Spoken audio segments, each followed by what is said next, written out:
Señal directa. La reforma de pensiones propuesta por el gobierno federal, ¿cómo sí? ¿Es viable?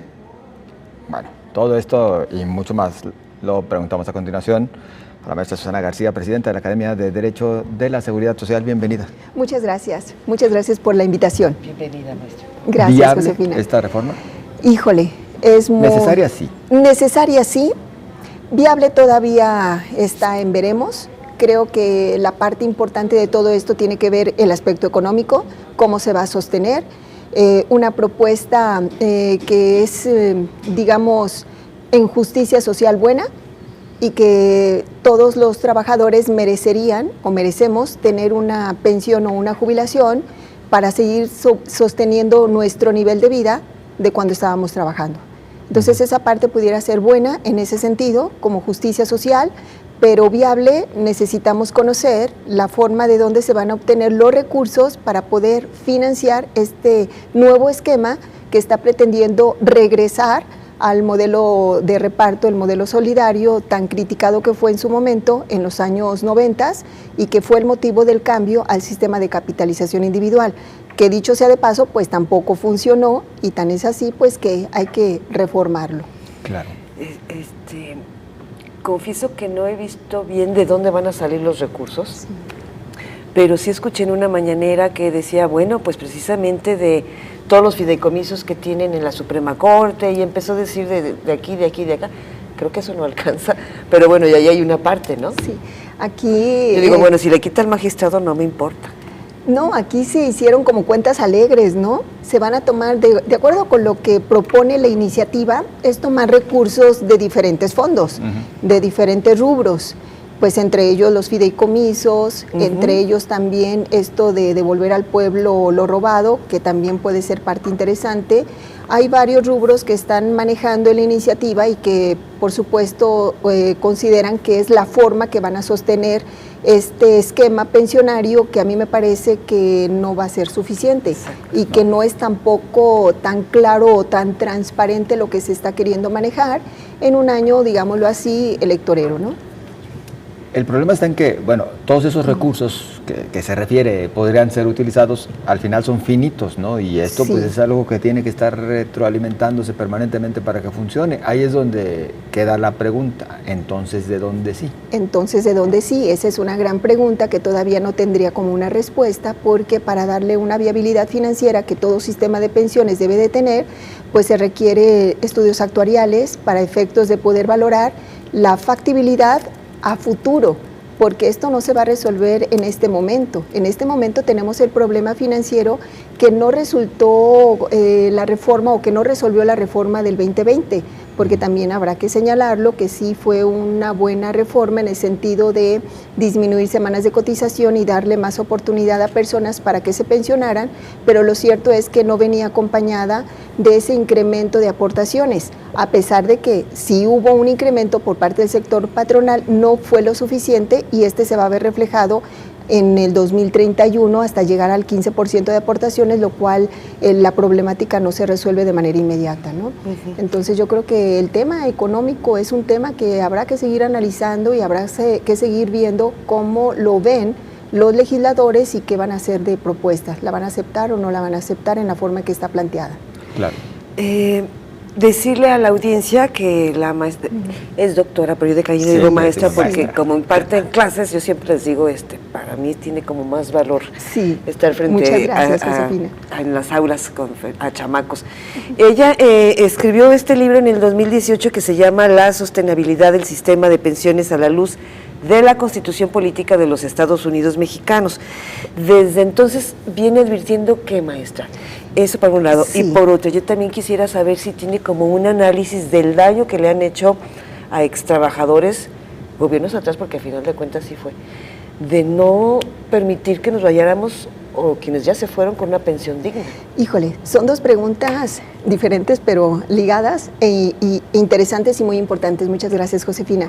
Bueno, aquí en mi libro yo traté de advertir que bueno, el modelo de capitalización individual no venía a significar una un beneficio para los trabajadores, dado que estos recursos estaban siendo administrados por empresas privadas y las empresas privadas pues cobran sus comisiones y son las ganonas de este negocio del siglo.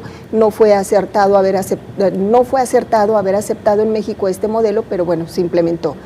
En otros países de América Latina ya se quitó ese sistema de capitalización individual y México seguía o sigue sosteniendo que debe de continuar. En lo anterior, eso lo advierto en mi libro y por supuesto que hago el señalamiento que los trabajadores, por supuesto que en una condición de una pensión digna, merecen retirarse una vez cubierta su etapa laboral en las mismas condiciones que disfrutaba cuando era activo. Es decir, obtener una pensión digna significa percibir mi mismo monto salarial del cual yo estaba disfrutando cuando era activo para sostener mi nivel de vida. Sin embargo, pues bueno, no hay en los países del mundo un sistema perfecto que te reditúe una tasa de reemplazo del 100%, que es lo que se pretende con esta reforma, una tasa de reemplazo de tu último salario, que esa es una parte importante que en justicia se tendría que valorar, de recibirlo es muy bueno, pero finalmente de dónde se va a sostener, o a quién le vamos a cargar esa carga contributiva fiscal, porque finalmente pues se requieren recursos económicos suficientes para poder sostener este tipo de pensiones. ¿Cuál es el máximo que se otorga a nivel mundial en esta tasa? Tenemos diferentes escenarios que podemos platicar de algunas experiencias de otros países. Por ejemplo, Italia ofrece una tasa de reemplazo como entre el 80%, que no es mala, es muy buena, pero también habrá que señalar que tiene una aportación para financiar ese sistema de más del 30% de aportación. México no lo tiene. Aportación patronal y del trabajador. Aquí México iniciamos en el 2000. ¿30 cada uno no? No. Entre los dos. Entre los dos. Aquí México inició con una aportación del 6.5% durante muchos años, una aportación muy baja, tal vez la más baja de los países de América Latina. Comparado, por ejemplo, con Colombia, Colombia aporta el 15%. Entonces es lo doble de lo que en México se aporta para el sistema pensionario. Pues evidentemente no podemos aspirar a pensiones dignas o a pensiones más bondadosas. Se incrementó esa aportación para el sector patronal en 1.09 puntos porcentuales. El año pasado el patrón pagó arriba de 4%, el trabajador se mantuvo en el mismo porcentaje y el Estado empezó a disminuir como su carga contributiva. Esa parte tampoco abonó a los sistemas desde el punto de vista de económico, ¿no? Entonces, el factor económico es algo que impera y afecta a todos los sistemas pensionarios. Tú comentabas, ¿cuál es la afectación? Bueno, veníamos de un sistema solidario de reparto intergeneracional y cambiamos a un modelo de capitalización individual y fue así como el boom, ¿no? Algo que venía generándose con el disfrute de una prestación financiada por los nuevos cotizantes, pues no representaba tampoco una tasa de reemplazo del 100%, si acaso del 50%.